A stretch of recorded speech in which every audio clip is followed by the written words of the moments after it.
I have seven-figure business owner here, Jenna Larson, to interview today for Sales on Purpose. Jenna Larson, here's her official bio, is a co-founder and coach of Group Track, the social CRM that helps businesses attract more clients from social media. With her expertise in using powerful tools and tactics, Jenna has helped numerous clients achieve remarkable success in their social media marketing efforts. As a seasoned coach, Jenna is committed to empowering her clients with the knowledge and skills they need to grow their businesses. She is known for her client-centric approach, which focuses on building authentic relationships with customers and providing exceptional value through social media engagement. That was really hard for me to write your official bio. Here's my Tasha version of Jenna's bio. We have been friends since I was pregnant with Haley, so 12 years. We worked together in a corporate job. She made me quit to start my business, and then I made her leave to start her business. We live about 10 minutes away from each other and like to both eat burritos. Especially when we have like meltdowns about business. We're like, it's time for a burrito. Let's meet up. Yeah, for sure. So it's kind of weird to do like I haven't done an official interview with you since you quit your job. I know. Yeah, you're the only like interview I have on my LinkedIn page, and it's like no joke from about 10 years ago. It's actually not really 10, but whatever. So I guess it's about time for another one. So tell us about your business. What do you do and who do you help? So I have really like two parts to my business. So our company is called Group Track CRM. And basically the idea is that we want to help you convert your leads from social media into clients that continue to buy forever. So that you can make an impact and make lots of money while you do it. And so we have two pieces to that. One is the technology, which is the actual software. And then we also have the coaching on how to actually build those relationships, attract the right people, nurture them, and convert them into clients, and obviously how to retain them. So we really kind of do it all. Okay, cool. So let's jump into selling on social media. What is the biggest misconception people have about selling on social media? This is my favorite question, Tasha. I literally was like telling one of my coaching groups this morning, like if I could like make like scream and shake them, but with like love, this is the one thing I would want people to know, which is that I'm no smarter. I'm no better. Like I don't have these like magical words or anything like that. The difference between me and most entrepreneurs that are trying to make sales on social media is that I own my success. I don't blame it on the algorithm. I don't blame it on people not responding. I don't blame it on all these things. I will literally follow up with you until one of us dies. And I think that the problem is everybody kind of thinks like, oh, well, if they know what I sell, they'll come buy it. Or, oh, if they wanted to purchase, they would have. And I'm like, absolutely not. And I want you guys to think about it from like the perspective of the buyer. How many times have you guys been at the school pickup line, saw a DM come through and you're like, ooh, that's awesome. I should get that. But you are so focused on picking up your kiddo who's angry that you didn't give them enough food in their lunch that now you're like focused over here and you forgot about this amazing offer sitting in the DMs. And so as business owners, we think, oh, they don't like us. Our offer wasn't good enough. Our messaging wasn't right. Like we make up all these stories. And I'm like, well, if we're going to make up stories, let's make up really good ones that are like, they're looking for money to pay us right now. Do you know what I mean? But I think it's this idea that like, if they wanted it, they would buy. And I think it used to be, you know, maybe in 2020, we could throw up a social media post and be like, hey, do you want to buy this thing? People would throw money at you. It is not the way of the world these days. Nurturing, serving, supporting, and following up is. And I think that is the biggest issue is that people just think people will buy without doing the work to make it happen. You weren't ready for like me to come in so hot. I'm always ready for you to come in hot. Okay. I wrote down, if you're going to make up stories, make up good ones. Right? Like you are making it up. Why do you think so many entrepreneurs make up so many bad stories? Well, I think it's number one, especially if you're a service-based entrepreneur, you're selling your baby. And when someone rejects your baby, that feels really crappy, right? So it's like you almost come from a place of vulnerability, like, oh, I'm asking you if you want to, you know, have my child. And they say no. And that feels like really painful, right? So we make it about us instead of making it about the lead and what their needs are and what their time is and all the things. And so I think it's just that vulnerability. And then we make up, you know, it's us, we're not good enough, like all of those imposter things that kind of creep up, when the reality is none of that's true. We literally made it up. And I think if you guys can start to realize, like, yeah, that I made that up. It's not actually true. I don't know that to be true. It's like, if we're going to be in the job of making up things, I'm going to be like, they were so busy building funds and asking grandma for millions of dollars to give to me, and then they're going to sell my product to everybody. Like, let's go with that story, right? Because that will make you follow up. Because that will make you follow up. Because my next question was like, what is going through your mind when you're going to follow up? Because that will make you follow up. That'll be all for today. And bye. I'm like, hold on. But that's the truth. It's the truth, right? If you think, oh, I'm going to follow up and they're going to be mad and they're going to be angry and blah, blah, blah. No one wants to run into fire. If you're like, there is a pile of cash that I'm going to go jump into and swim in it in that DM, you would want to go do that thing, right? And so again, I think it's the stories, and the way that we get around it and the way that we teach to get around it is, when you're doing follow-up from social media, you really do have to act like a robot. And so what I say is, like, let's define success realistically. Success cannot be based on other people's actions, because if we determine our success based on external factors, how many of my messages got through, how many of my messages were answered, how many people said yes, how many people clicked, how many people bought, all of those things are external. We have no control over it. So if I'm basing and judging myself off of those people's behaviors, then I'm setting myself up to fail every day. Why would I want to fail? I like to win. I hate my job if that's what it is, right? Versus if I say, no, Jenna, your job is simply to do your job, which is to reach out. That's where your job ends. Your job is reach out. Their job is decide if they want to take you up on it. Well, if my only job is to reach out every whatever time and do it daily, at the end of the day, I get to say, Jenna, did you do your job? And I'm like, oh my God, you killed it. You did it, right? And that's the end of it. And so I feel really good about what I do every day. And so I will do it over and over because I'm not running into fire. Yeah, I love that. So what tips do you have so I wrote down, act like a robot.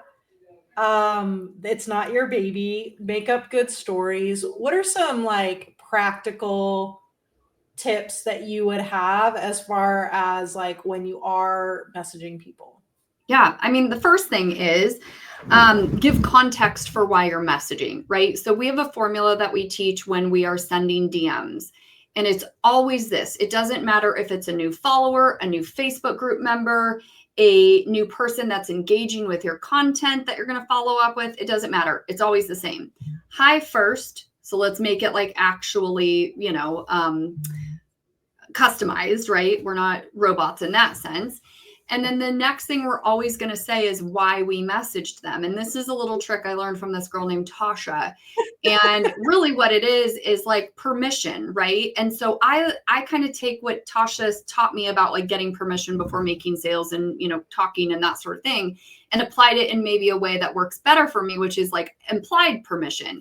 You followed me. You joined my group. You did this thing. I am implying permission. So therefore, when I DM you, I am telling you what that permission is all about. So I'll give you a perfect example. New follower. Hi, Jenna. Thank you so much for following me. I'm literally telling you why I'm messaging you. New group member. Hey, Tasha, thank you for joining the organic sales community. We help people do this, right? Like I'm literally telling you exactly why I'm messaging you. And so like, I think the reality is two things happen, right? I feel more confident to send the outbound because I don't feel like a weirdo that's just like spamming random people. I have a reason. I have permission. You took action. I'm doing my job, right? And then secondarily, I think when the person receives the message, they are way more open to getting it because they're like, oh yeah, she's right. I did follow her, or I did join her Facebook group or whatever. And so they're super open. So that's the first tip that I would give. And then the second tip is like, give the algorithm what it wants. Facebook, Instagram, LinkedIn, it doesn't matter. They want conversations. And so it's like, well, let's meet them where they are. And so, I think a lot of times people send DMs that are like very complex and making the person think. And I have like a whole reel where I make fun of people who are like, sending their first welcome message to someone who joins your Facebook group and is like, what's your revenue? because that's like, whoa, we get those messages a lot from people when we join their communities. The message that we teach to send, and you guys can steal this, is thank you for joining my group XYZ. We help people get these results, whatever. But with all the craziness of the algorithm, sometimes their messages don't get through. Can you simply reply to let me know you got it? They literally will give you a thumbs up, a like, a love. I get some messages that are like, received this message with love. I mean, it's so cute. But the reality is, if we're expecting a lot from somebody who is running a business, taking care of their kids, doing whatever they're really doing, they don't have time to talk to a stranger and be like, yes, my revenue is this, and these are my main pain points. They don't freaking know. So like, make it so stupid easy for them to answer the questions. So one of the new DMs that we've been sending out and teaching, and it's been like killing it, is, once we kind of welcome them and open the icebreaker and they've responded, we're asking them like an uncovering needs question. That's like, is it one or two? Right? So we can make sure we're serving you with the best content or best resources based on your problems. Are you more looking for, or which one of these are you looking to master first? This or this? And people literally will just write like a number one or the first one or whatever. It's like, no thinking. I'm not asking you to do a lot here. Just say whatever, right? And so then I will do the rest of the work. And so I think that the lesson, if I could wrap it up with a bumper sticker, because you're like, get to it, girl, is make it easy for them. Like, stop making this so freaking difficult for people to have conversations. Like, let them give you a one-word answer. Yeah. The funny thing about the revenue is like, I'll get the messages. It's like, hey, saw your profile. You're so inspirational. What do you tell me about yourself? And I'm like, that has got to be the hardest. Now, if you're meeting someone in person at a networking group, it is a great question. Right. But if you're in the DMs, it is like, you wouldn't walk up to someone in a networking group and be like, hey, what's up? One or two? Yeah. Although I might now. I don't know. It's working so well. Maybe. Try it. And I feel like so many of the questions are so hard, but like, and I would probably come across as a jerk but I wouldn't be a jerk. I'd just be working, right? Right. You'd be like, let me know if you got this. I'd be like, got it. And then I'd be like, two, thanks. Like, basically, like I text like one of my kids, right? That's 15-year-old. But it wouldn't mean anything. And so I love the either or approach. I'm a big fan of two choices. I'm a big fan of gaining agreement. I'm a big fan of everything that you do. I mean, I might have learned most of it from you. Maybe that's why I like it so much. I know. And then tweaked it a little bit. But yeah, I mean, I think it's the reality. Like, I just think about this a lot in life in general, with like raising teenagers and being a spouse and all the things. It's like, we can either try to fight against what's difficult or meet them where they are. Like, we can complain all day long, like, oh, they don't message me, they don't write back, they don't do these things. It's like, okay, well, what will work? Like, instead of complaining about what's not, what will? Give them the answers, let them choose.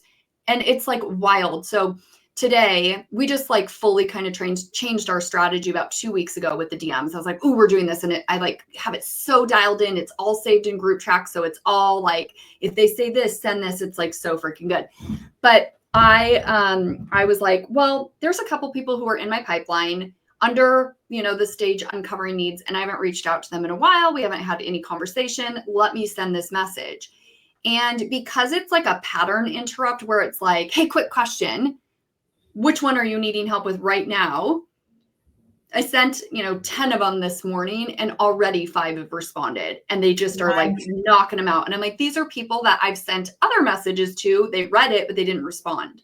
And I'm like, damn, this is working. Like, this is the answer. And I think the other piece is back to like my first Jenna rant, which was, the people that I'm messaging have not messaged me in 3 months.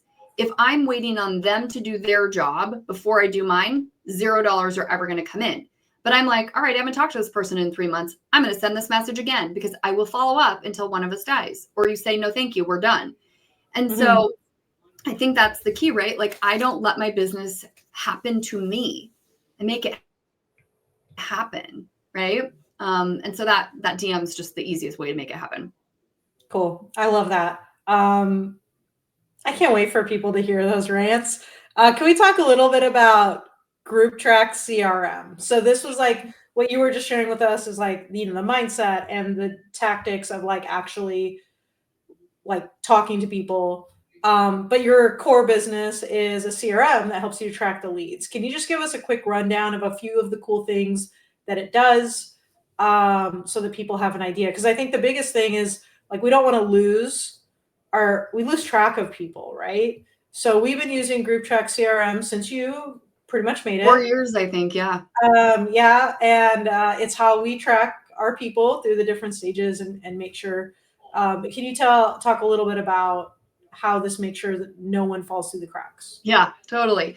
So basically, what it is it's a follow-up system. So what we found is that, when we talk to entrepreneurs, a lot of people are like, okay, I'm getting people excited, like they're engaging with my social media post, or they're commenting on my hand raiser, or they're, dropping a comment on my reel, whatever it may be, right? Or they're in the DMs with me. But what we hear so often is that there isn't a really good way to track it. And so a lot of, I literally spoke with a 7-figure earner. She might even be 8. I mean, killing it. Her offers $50,000. And I'm like, well, what are you doing? And she was like, well, I am using a spreadsheet. I almost died, right? This is how she's managing her leads from social media. But this is what we hear all the time. So we created Group Track to solve that problem, which was, I just need a place to track who is engaging, who are the people who are interested with what I'm putting out, so that I can bring them through a very step-by-step process to get them from lead to client. Mm-hmm. And so the main purpose and the thing that people come to Group Track for usually is, I need a place to track my leads from social media. And that may be a Facebook group, friends list, personal profile. Maybe it's managing your DM conversations, or the same on Instagram. So tracking is the number one thing. The second thing is then, really organizing the DMs is probably the second reason most people come. There's so many conversations. They're very hard to manage. And so many sales get lost through the cracks. And so I always just ask you, have you ever been driving and been like, oh my God, I forgot to follow up with Jan. She totally said she wanted the thing, but I never wrote her back. I mean, I still even do it sometimes. We had a client that he got Group Track. He pushed one button in the software. And basically what it does is it goes into your DMs and it finds any of your unread messages. This man had made an offer, which is amazing. Like, we're excited, right? He made an offer. Well, it got so overwhelming in his DMs that he just missed tons of messages. So he clicked this one button in Group Track and he found that he had 27 people who had said yes to his offer, but he never saw the messages. And I was like, oh my gosh, Daniel, please calculate how much money you would have earned should you have found those messages and closed the deal. Mind you, these people said yes. $57,000 of missed sale. Yeah. Was he able to get any of them back? Yeah. Not the 57,000. That's for sure. I mean, we have another client, Molly, actually, she had made an offer in January. In April, she got Group Track with the little filter thing in the DMs, pressed the button, found a girl that had, messaged her in January. She did it in April and was like, oh my gosh, messaged the girl immediately. I'm so sorry. I missed this. 10,000 sale. Sent $10,000 sale that day. Nice. Yeah. I love that. So those are the two reasons most people come to us. And then we have the crazy things, which is automating your follow-up on a call to action post, or bulk messaging if you want to send DMs to a bunch of people over time. Those are the advanced features, but most people come to us just for the tracking. Yeah. I just love the fact that from there, I can just be here's where they are. I sent them this cheat sheet and I can go back and find them, and it's just really easy. And I use it all the time when I do my speaking events. And I just make sure they're all tagged with what speaking event, and then message them and follow up. And I mean, it's helped me make tons of sales. So Thank you for making that. Hey, you're welcome.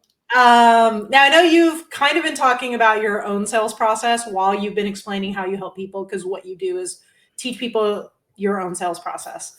But I'm going to dig in a little bit more to this concept of how you intentionally make sales, and kind of touch on some things that you haven't shared. Okay. And you don't get to pass any of these. All right. So what's your sales process like from when someone doesn't know you all the way to they become a client of yours? So what are the stages? Love it. So really, we bring them through the stages of our pipeline. So I want you guys to think about this first, right? When you imagine a funnel, there's usually, right, like 4 phases that you would bring someone through in the funnel. You have the attraction phase where you're going and finding the people, nurture phase where you're trying to build relationship, convert, you're making offers, and then retain, which is like you're going to keep them buying. Within each of those phases are steps or stages that we would do. And that really is our sales process, right? So as I'm in the attraction phase, right, I'm like, hey, thanks for following me. Thanks for engaging me, whatever. And kind of just introducing who we are and what we do and, that sort of thing. The next thing that I'm going to do is really kind of start to try to understand, is this person even somebody that might qualify to work with me? Meaning, do they have a problem I can solve, or are they just going to be a friend? So then we kind of move into like qualifying to understand. If we think that they're a good fit, typically what we'll do is we'll invite them into our Facebook group. We believe community is one of the greatest things.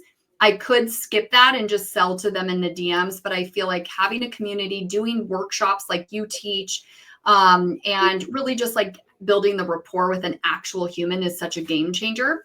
So when we attract them, we are trying to get them into our Facebook group.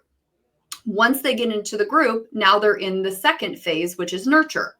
And so as part of that, there are certain steps that we're going to take, non-negotiable. We welcome them to the group, and then we uncover their needs, asking those questions we talked about earlier, right? Are you looking more for help with a tool to get, follow-up automated? Or are you looking more for strategies and making sales, So we're uncovering their needs.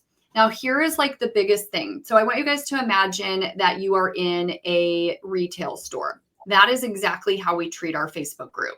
So if you walk into Nordstrom's, it's a high-end store, high touch, right? They're going to welcome you and be like, hey, Tasha, what are you here for? And if you were to say, oh, I'm here for a dress, they would ask you questions. What kind of dress? What color? What size? Do you want it long? Do you want it short? What's the occasion? Is it fancy? Like we would uncover those needs, right? And then based on that information, we would walk you over to the section of the store with the dresses like you decided, right? What would not happen is 2 things. We wouldn't just be like, oh, there you go, help yourself, like act like it's a garage sale and try to sell you something expensive and like make you sift through all the things, right? The other thing that would not happen is we wouldn't just welcome you and then like stare at you as you shop. And the third thing that would not happen is we would not just assume because you walked into our store that we have any clue what you want.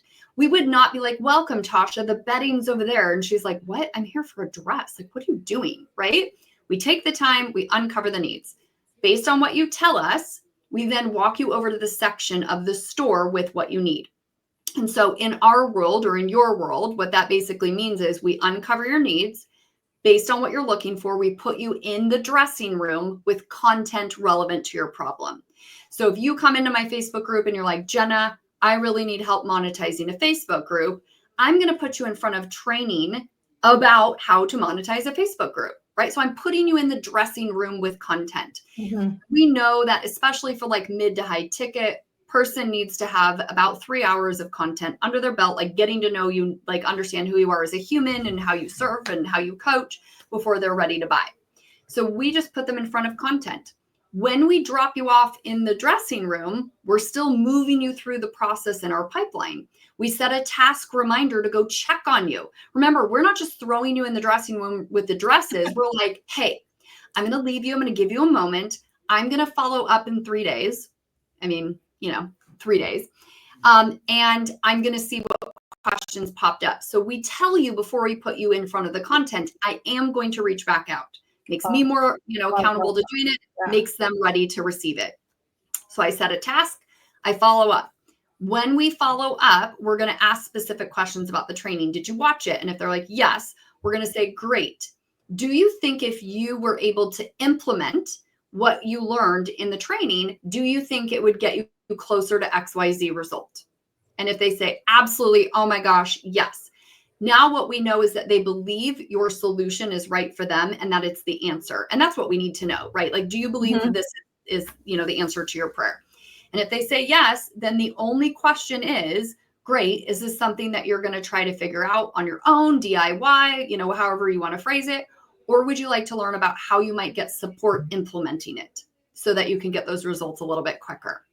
Not once are we like, do you want to buy my coaching program? Do you want to buy my product? you want to buy my thing? Because no one wants that, right? It's just, is this the right strategy for you? And if so, do you want to do it on your own, or do you want to learn about how we can help you do it faster? That's it, right? And so we basically are making an offer. And basically what that means is we're at the dressing room with you. We're like, do you like the black dress? And she's like, oh my gosh, I love it. Great. Are you going to sew it yourself? Or do you want to just get this one? We can walk with it, right? But that's the reality. Yeah, that's right. People make it like, when you think about it like that, you're just like, this is so stupid. What am I doing? Right? Yeah. And so we just walk them over the checkout stand, and that's it. I love that. That's it. That's so good. Yeah. That's so good. Just soak that in for a moment. Okay, so here's a question you're not gonna like. I know you like that one. What is hard for you when it comes to making sales? I think in the past, the hardest thing has been replicating myself. So, it's weird, right? It's a blessing and a curse, but if I could not be a CEO and if I could just work my leads all day long and work group track, I would be so happy. Like, truly, I think one day when I sell my business, I'm just going to be like a high ticket closer for someone. I think we talked about that because I just want to make sales all day. I have no feelings. I love the adrenaline. You know what I mean? So like for me, the hard part is getting myself out of it and giving it to someone. So not only like being like, Jenna, you don't get to do your favorite thing. You have to go do the things you don't want to do. And also, do I trust the person I'm going to hand this over to do it and do it at the level I will? And so that's something we've been working on a lot. And frankly, it's one of those things that a lot of CEOs struggle with. And so one of the biggest questions we hear and have heard for the last 2 years is, oh my God, I love this strategy you're doing. This is amazing, but I don't have time and I don't want to learn it. And so for a long time, that's where it's just been like, oh, okay, sorry. And that's where the conversation ends. We finally just opened a coaching program where I'm teaching people, like team members, to do it for the CEO. And so we're putting my team members through it. With the, cause anyways, Tasha and I discussed this over burritos, just for everybody listening, where she was like, what are you doing? Like, come on, be a CEO. So I am, so I'm training my team, but that's really it. Like, and I know that's a very odd answer. Most people would be like, oh my God, I hate sales. I would much rather have to sell anything than pay a credit card bill or like submit a document. Yeah. Like I don't like doing like admin. I hate it. Like, let me do that. I would choose that all day. You know what I mean? Yeah. So like, talking to people, making sales. Yeah. I think that's right. So what are the things, because I think that was like a funny way to answer what's hard for you. What's hard for me is that I'm too good. It's like an interview. I'm so good. It's so hard. Let me stick it to you a little bit harder. Yeah. In what ways does that thing, the fact that you love sales more than anything, harm your sales? Oh, scaling. I'm a bottleneck. 100%. Yeah. I need to be doing big girl things like making pricing decisions and doing partnerships and, looking at data and doing those things, because I need to stop working in the business. I need to work, on the business. And it very much is a problem. Yeah. Like I literally have truly it's every day. So I work, in a rented office, I commute, I drive home. When I get home and I'm like, Jenna, you should really go do work, I will then always go to group track and start working. And I'm like, that's not your job. Stop it. But it's like, that's the happy place. And I think everybody can relate to that. Maybe your happy place isn't sales. I think I'm abnormal, but like we do what we want to do and what makes us happy and what makes us feel like we're not running into fire. A lot of the jobs that CEOs do feel like fire to me. And I just want to go back to my normal habitat, which is in the DMs, talking to people, making sales. So it does hurt me. It hurts my business, guaranteed. Yeah. So like what I'm hearing you say is what's hard about sales really is the balance part of it. Yeah. Right. Is making sure that you are giving attention to sales and also giving attention to the other piles of money, not fires, in your business and the CEO role. Well, and that's the reality. Like, if I took that time where I should not be following up with leads at this point, we have $1 million business. Like I should not be doing this. Lindsay should be doing this. My team member, Tracy, should be doing this. I should be out talking to potential partners and selling to their community at scale, not doing one-to-one sales. Yeah. So yeah, it's a big problem, which I'm now solving because you made me. Well, and I'm interviewing you, so you're doing the solution to the problem while talking about the problem. We're so meta right now. So meta. Any other last thoughts or advice you would have to others about building a successful business? Gosh, I feel like first follow Tasha because that's the reality. And I know you're like, oh, she's saying that. No, actually, in real life, I think the things that you've taught me in how to sell and how to make it fun and easy and not feel like it's gross, but that it's serving. And I believe that with everything in my heart. And so I think that's really important. I think when you're a solopreneur, you have to be, as Tasha told me, the director of sales, and you have to be the salesperson. And if you don't, you have no sales coming in. I don't care how good your marketing is. If nobody's sitting there making the offer and closing, you don't have a business. And so as the solopreneur, you have to fill that spot. So you've got to get good. You've got to work with the coaches who know what they're doing and know how to make it happen. And that's Tasha. And then I think once you're to a place, and I think I should have done this sooner, is then pivot to replicate those job duties and skill set to a team member so that I could then go focus on scaling the business. I think it's very short-sighted that I focus on selling one-to-one when I should be looking for the partners to sell one-to-many. But again, it's my happy place. So if I were going to do it again or give you guys the advice, it would be like, get to 100K. Once you're there, outsource. Hire Don't someone. wait. Yeah. And Should I be think your what's number one really hire. like the big bottleneck there is like, how would I even train a salesperson? Like I am a trained sales trainer, right? And so it's really intimidating. And so what I love about what you're doing now is that Work Your Leads program. You can take your team member, put them in, and Jenna will teach them how to work their leads. And it's just like, I'm so happy you're doing it. I'm happy for you. I'm happy for all the people that are going to go through that. I'm happy for all the clients that are going to be loved and cared for in the way they need to be. And so I'm super excited about that. Yeah. What's the best? It's so good. You were yelling at me for years to do it. And it really, I know. And I was like, what am I doing? It's my happy place. Yeah. It's you. Where can people learn more about your work and connect with you? And can you what? Connect with you. Oh, I was like, can you cook me? I'm like, what does that mean? You can connect with me. So number one, we have a Facebook community called Organic Sales System, powered by Group Track. So you guys are more than welcome to pop in there. We do complimentary training. Just expect when you join us, we are going to treat you just like I taught. High-end retail store. We're going to serve you. We're going to reach out. We're going to support you. All of those wonderful things. So you guys are welcome to pop in there. And then we have our new Instagram page, which you should follow because our reels are freaking hysterical. And that is Organic Sales System on Instagram as well. And then, my name's Jenna Dubois Larson on Facebook. I use my personal profile. I am in the DMs. It is actually me talking to humans. So if you shoot me a DM, I will answer because I will find it with a click of a button. Your DM will not go unanswered, I can promise you. So you could always DM me as well. I love that. Thank you so much, Jenna, for sharing all of those Jenna rants with everyone. And I have a page of notes. I heard some new ones today, so I was pretty. Really?